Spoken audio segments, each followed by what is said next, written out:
사도신경 하심으로 예배를 시작하겠습니다. 나는 전능하신 아버지 하나님, 천지의 창조주를 믿습니다. 나는 그의 유일하신 아들, 우리 주 예수 그리스도를 믿습니다. 그는 성령으로 잉태되어 동정녀 마리아에게서 나시고 본디오 빌라도에게 고난을 받아 십자가에 못 박혀 죽으시고 장사된 지 사흘 만에 죽은 자 가운데서 다시 살아나셨으며 하늘에 오르시어 전능하신 아버지 하나님 우편에 앉아 계시다가 거기로부터 살아있는 자와 죽은 자를 심판하러 오십니다. 나는 성령을 믿으며 거룩한 공교회와 성도의 교제와 죄를 용서받는 것과 몸의 부활과 영생을 믿습니다. 아멘.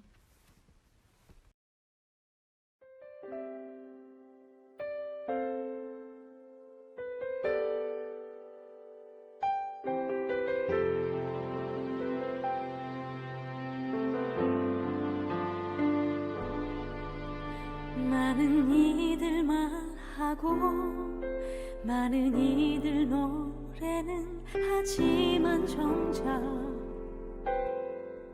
가지 않는 길 두려운 생각보다 많이 힘들고 험한 길보다 그저 말로만 가려기에 점점 멀어져만 가네. 내게 생명 주었던 그 길 점점 이용하려 하네. 내게 사랑 주었던 그 길 다시 복음 앞에 내 영혼 서는 주님 만난 그때 나 다시 돌아가 주님께 예배 드리며 다시 십자가의 길 걸으리.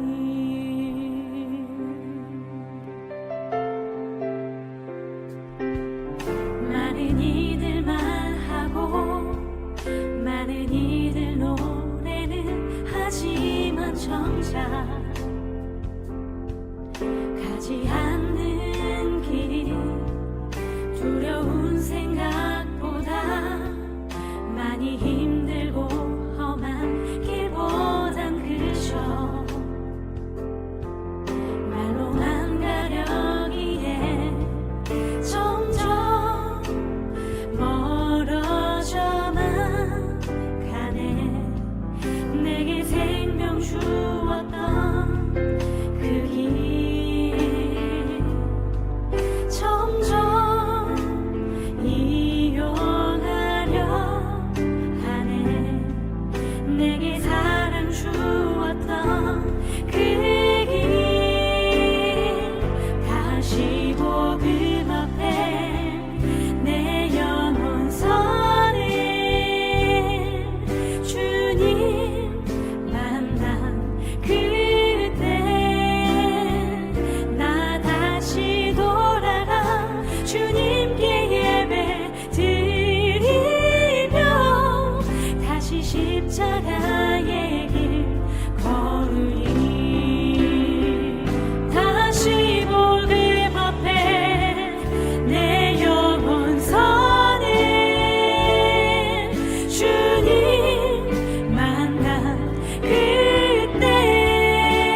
자, 오늘 하나님 말씀은 예레미야애가 5장 21절입니다.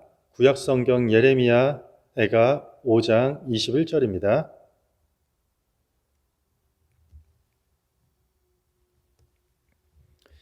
자, 우리 한 목소리로 다 같이 봉독하시겠습니다. 여호와여, 우리를 주께로 돌이키소서. 그리하시면 우리가 주께로 돌아가겠사오니 우리의 날들을 다시 새롭게 하사 옛적 같게 하옵소서. 우리 다시 한번 읽겠습니다. 시작.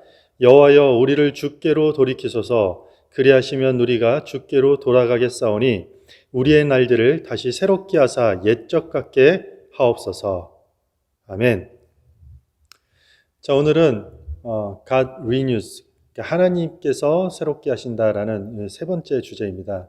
오늘 말씀 제목은 우리의 날들이라는 주제로 하나님 말씀을 함께 증거하도록 하겠습니다. 오늘 저희가 읽은 이 본문 말씀은 예레미야애가입니다. 예레미야애가. 예레미야가 누구죠? 당시의 선지자의 이름입니다. 애가는 무슨 뜻일까요? 말 그대로 슬픈 통곡이라는 뜻이에요. 예레미야애가서는 예레미야 선지자의 슬픈 통곡이라는 말이에요. 왜 예레미야애가일까요? 왜 그토록 예레미야 선지자가 이렇게 슬프게 탄식하고 통곡하게 되는 걸까요? 지금으로부터 약 2600년 전 예루살렘은 아주 비참한 일을 겪게 됩니다.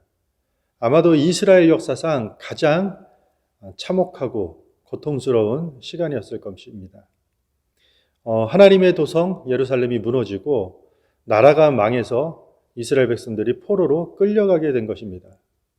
이스라엘 백성들이 바벨론에 의해 완전히 무너지는 순간이 얼마나 참혹했을까요? 우리 2장 20절부터 21절 여러분들 화면을 보시고 우리 같이 읽겠습니다. 시작. 여호와여, 보시옵소서. 주께서 누구에게 이같이 행하셨는지요? 여인들이 어찌 자기 열매 곧 그들이 낳은 아이들을 먹으오며 제사장들과 선지자들이 어찌 주의 성소에서 죽임을 당하리오이까? 늙은이와 젊은이가 다 길바닥에 엎드려져 싸우며 내 처녀들과 내 청년들이 칼에 쓰러졌나이다. 주께서 주의 진노의 날에 죽으시되 긍휼히 여기지 아니하시고 도륙하셨나이다. 에가서 4장 4절과 10절도 마찬가지입니다. 젖먹이가 목말라서 혀가 입천장에 붙으며 어린아이들이 떡을 구하나 떼어줄 사람이 없도다. 딸 내 백성이 멸망할 때 자비로운 부녀들이 자기들의 손으로 자기들의 자녀들을 삶아 먹었도다.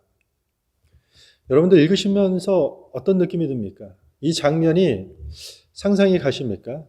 제사장들이 성소에서 지금 죽임을 당하고 있고 길거리에서 수많은 시체들이 지금 깔려 있고 젖먹이 아이들이 지금 목말라 죽고 있습니다.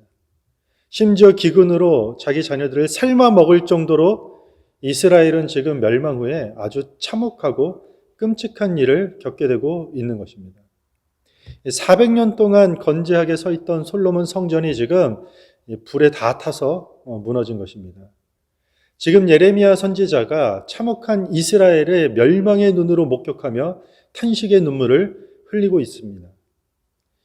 우리가 읽은 이 예레미야애가서는요, 총 5장으로 되어 있는데요. 이 애가서 5장을 읽어보면 거의 모든 내용이 이 전쟁의 현실을 울면서 묘사하고 통곡하고 있습니다. 선지자는 하나님을 향해 탄식합니다. 그리고 이 전쟁의 현실을 울면서 묘사하고 통곡하고 있습니다. 나라가 망한 아픔에 통곡하고 이 망한 이후에 처참한 후유증에 대해서 고통스러워하고 있습니다. 그러나 예레미야에게서는 단순히 이런 인생의 통곡으로만 이 책을 끝내고 있지 않는 것입니다. 오늘 우리가 읽은 21절 본문 한 절이 이 예레미야에게서의 아주 중요한 핵심 구절이 되는 것이고 이 슬픈 통곡의 자리에서 아주 굉장한 신앙의 의미를 우리에게 주고 있습니다. 오늘 본문 한 절밖에 되지 않는데요. 우리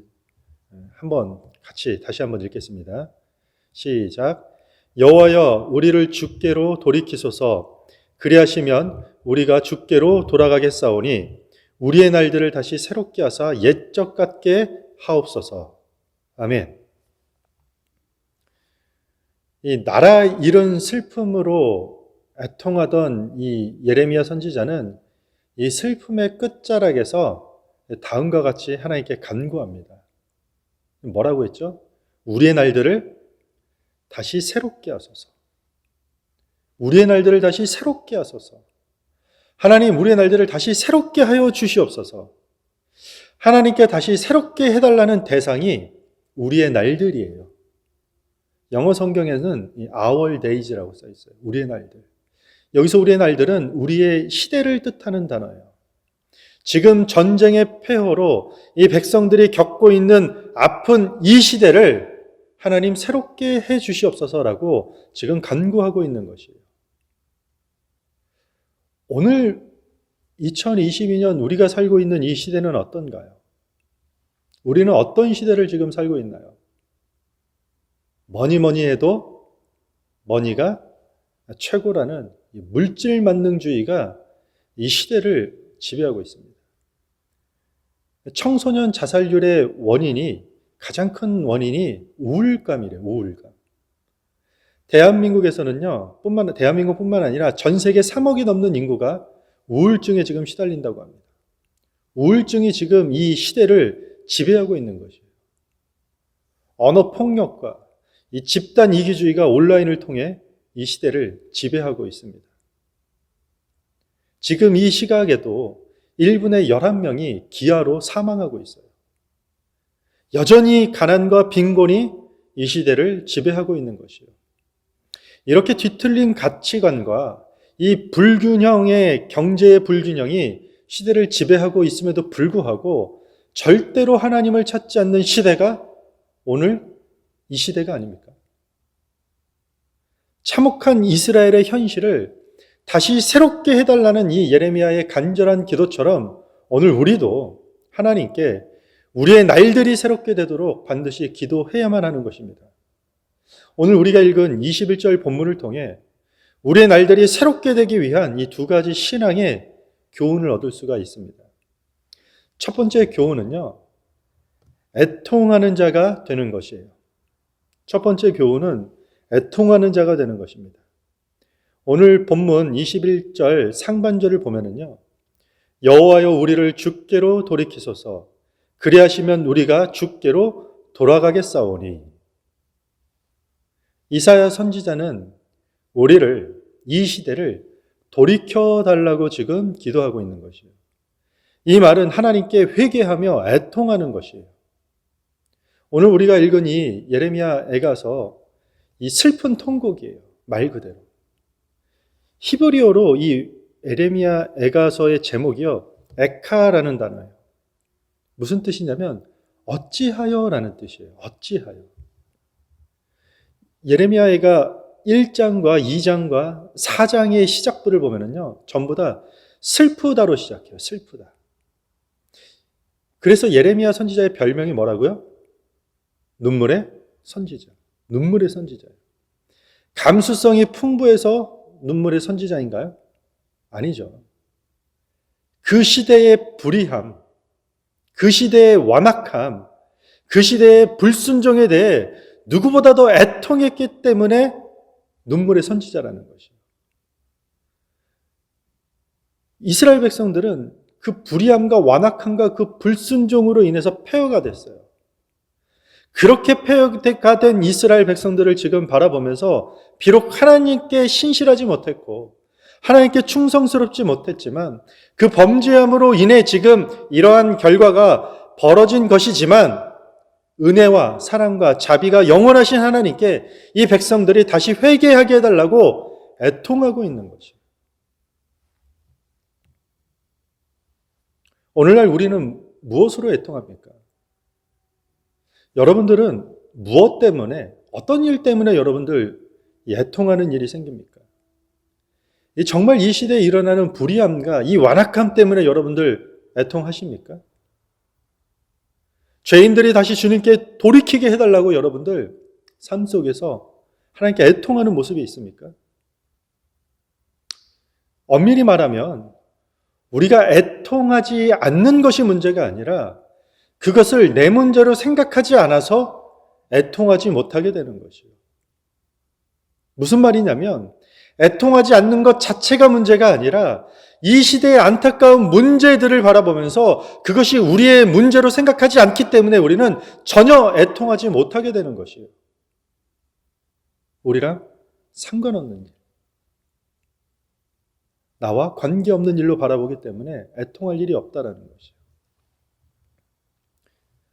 여러분들 십자가의 진정한 의미가 무엇입니까? 십자가의 진정한 의미. 그리스도를 따르기 위해 오직 예수 그리스도를 따르기 위해 수반되는 불편함들, 그리스도를 따르기 위해 수반되는 어려운 문제들 하나님 내가 책임지겠습니다. 이게 십자가 정신 아닌가요? 주님 나라를 위해 하나님 영광을 위해 따라오는 문제들 하나님 내가 기꺼이 감수하겠고 그거 내가 책임지겠습니다. 이것 아닌가요? 이게 십자가 정신 아닌가요? 우리 흔히들 이렇게 많이 얘기하죠. 성경을 인용해서. 교회가 세상의 빛이다. 교회가 세상의 소금이다. 교회가 세상의 희망이 되어야 한다. 이런 슬로건들이 실제 우리 삶의 실제화가 되려면 세상 속에 일어나는 수많은 문제들의 원인을 어떤 과거의 역사나 어떤 환경의 원인이라고 우리가 말하지 않고 내 책임이다, 우리의 문제다라고 이야기하면서 교회가 책임지겠다라는 마음으로 애통해야 되는 것이에요. 그 문제들을 우리의 문제라고 생각하고 애통하는 것이에요. 불의하고 범죄한 이 시대의 세상을 바라보면서 비판하는 사람들 말고 애통하는 사람이 이 시대에 필요한 것이에요. 이것이 문제라고 저것이 문제라고 말만 하는 사람들 말고 그 문제로 인해 눈물로 애통하는 사람이 이 시대에 너무 필요하다는 것이에요. 하나님이 싫어하는 문제들이 저 사람, 저 교회, 남의 문제가 아니라 우리 문제로 인정하고 책임지려는 그 마음으로 애통하려는 사람이 이 시대에 필요하다는 것이에요.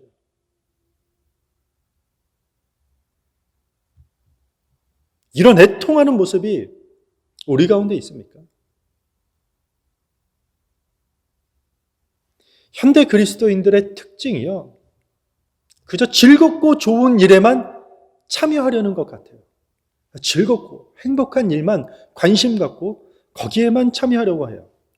부담 없이 참여할 수 있는 교회 이벤트에만 참여하려고 하지 이 시대의 아픔에 대해서 애통하려고 하지 않는다는 것이죠. 예수님께서는 산상수훈이라고 하는 마태복음 5장 4절을 통해 이렇게 얘기하고 있어요. 애통하는 자는 복이 있나니 그들이 위로를 받을 것입니다. 이렇게 가르치고 선포하고 있는 것이죠. 이 시대를 보면서 애통하며 온유함 가운데 의에 줄이는 그러한 목마름이 우리 가운데 반드시 필요하다라는 것입니다. 지금처럼 힘든 시대, 이 시대를 향해서 애통하는 자를 통해 기도했던 이 예레미야 선지자처럼 이 시대를 향한 애통하는 사람을 통해 하나님은 이 인류의 역사를 바꿔나가신다는 것입니다. 그 애통하는 한 사람을 통해 전쟁처럼 이 참혹한 절망 속에서 온 백성들을 하나님께 돌이킬 수 있는 소망을 주시는 것이에요.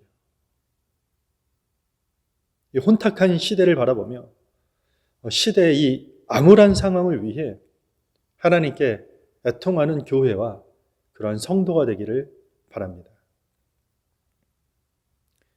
또 다른 교훈은요, 하나님의 영광을 추구하는 자가 되는 것이에요. 뭐라고요? 하나님의 영광을 추구하는 자가 되는 것이에요. 오늘 본문 21절 하반절을 보면요, 우리의 날들을 새롭게 하사 다시 옛적 같게 하옵소서. 뭐라고요? 다시 옛적 같게 하옵소서.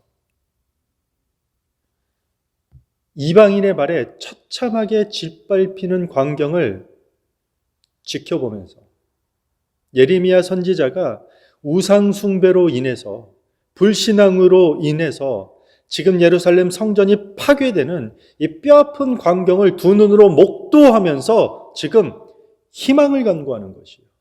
하나님 다시 옛적 같게 하옵소서. 옛적 같게 하옵소서. 예레미야가 지금 그리워하며 소망하는 이 옛적은 언제일까요? 언제를 그리워하고 있는 걸까요? 우리는 보통 어떤 옛적을 그리워한다고 하면 날씬하고 건강하고 잘 나가던 때, 이런 때를 그리워하지 않습니까? 지금 예레미야 선지자가 말하는 옛적은 단지 시간적 과거도 아니에요. 화려한 때, 찬란한 때, 외면적으로 번성의 때를 기대하는 것도 아니에요. 여기서 옛적이라는 단어는 히브리어 카뎀이라는 단어예요.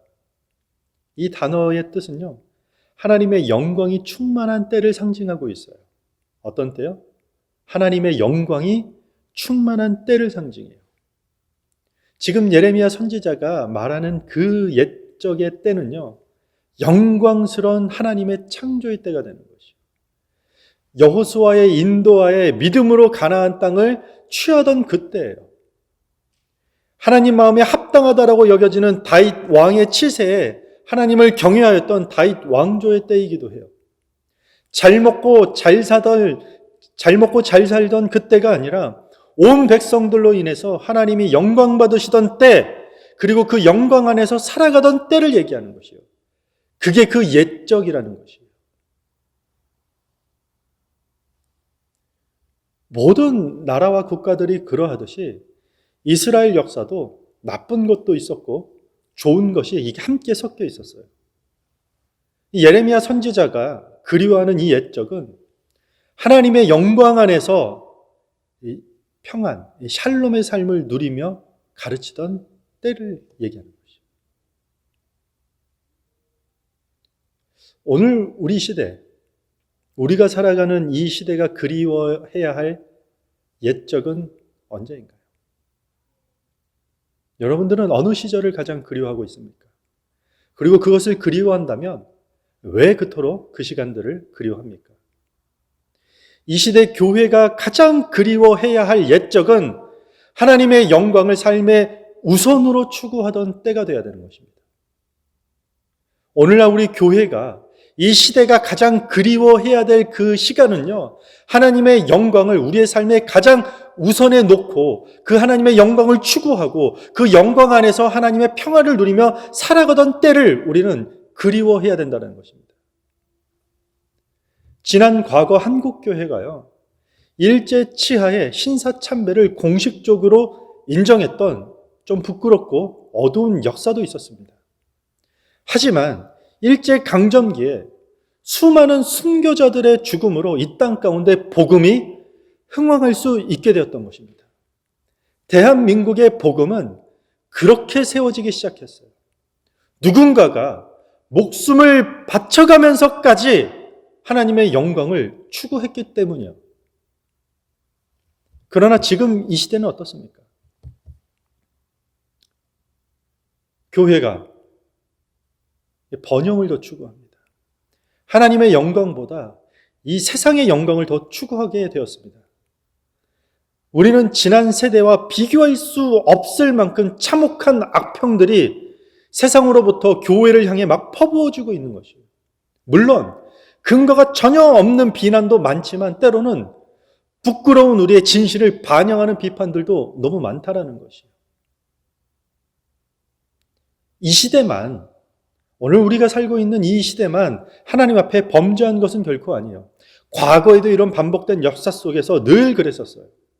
중요한 것은 이 시대 속에서 이 시대가 잃어버린 영적 부요함, 그 하나님의 영광을 우리가 추구해야만 한다는 것이에요.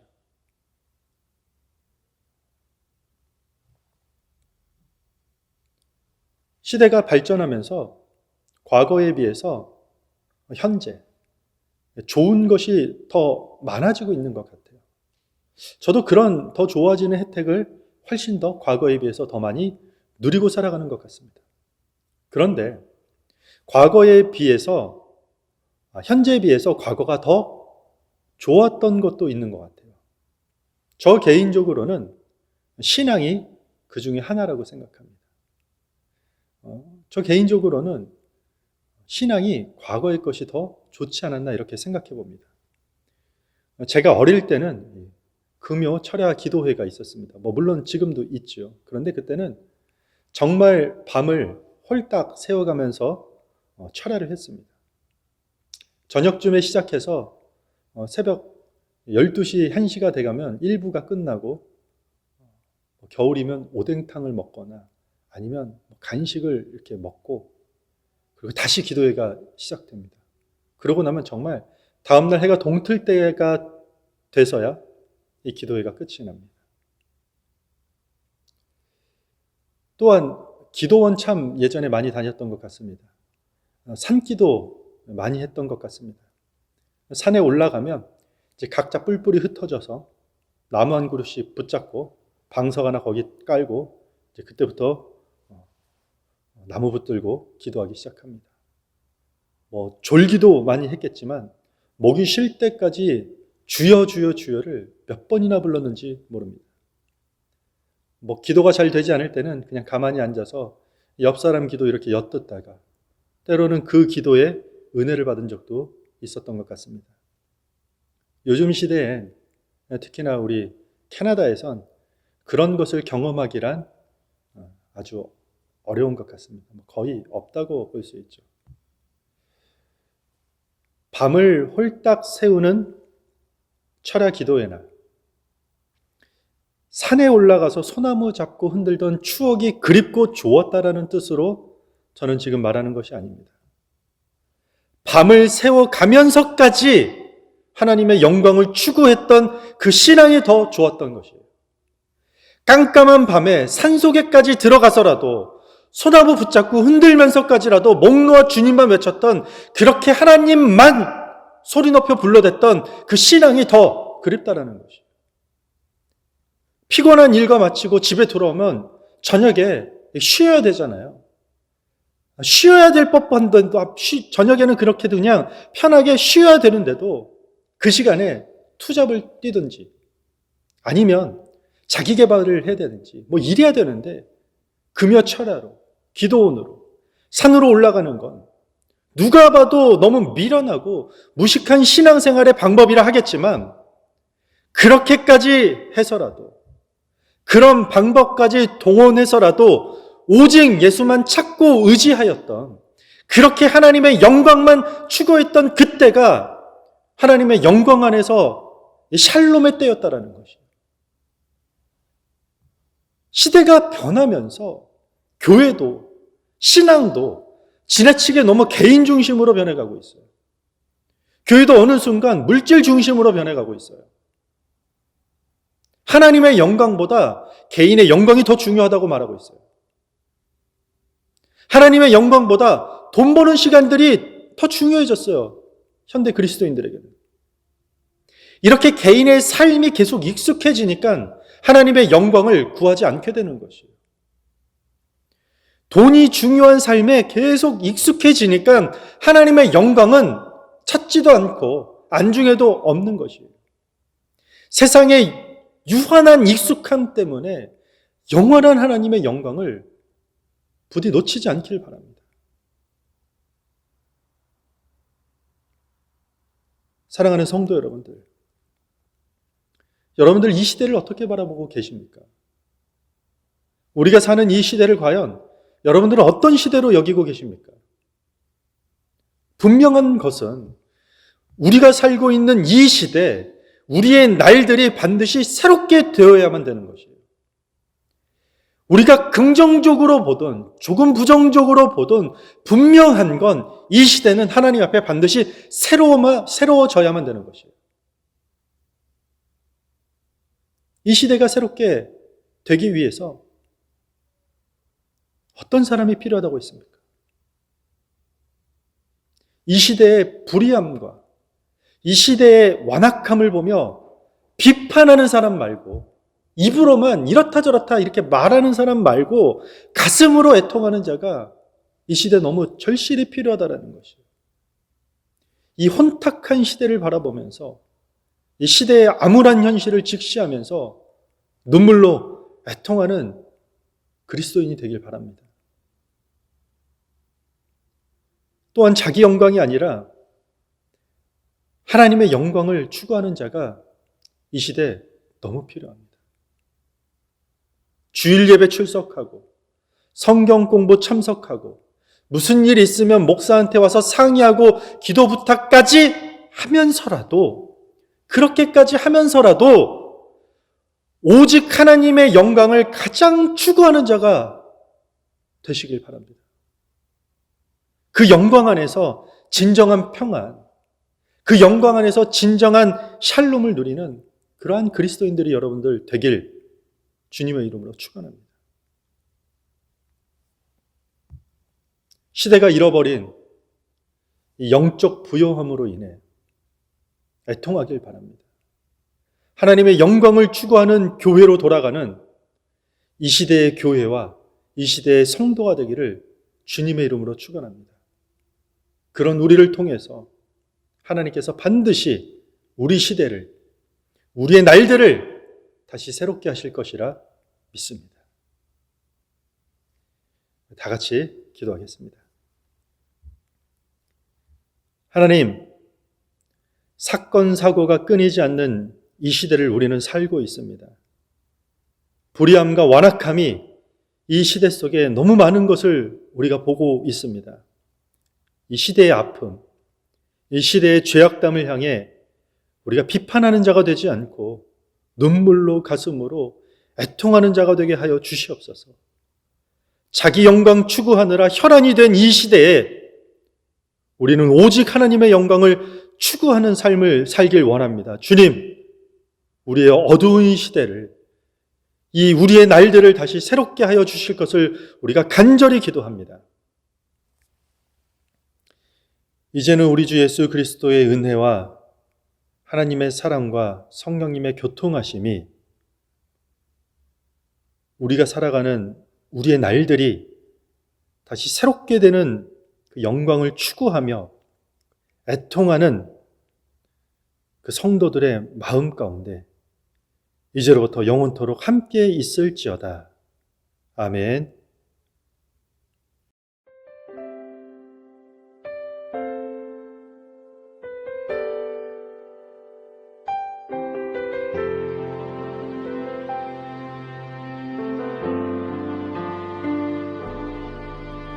많은 이들 말하고 많은 이들 노래는 하지만 정작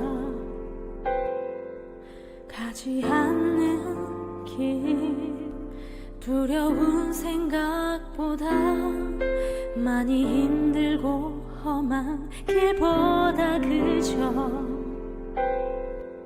말로만 가려기에 점점 멀어져만 가네. 내게 생명 주었던 그 길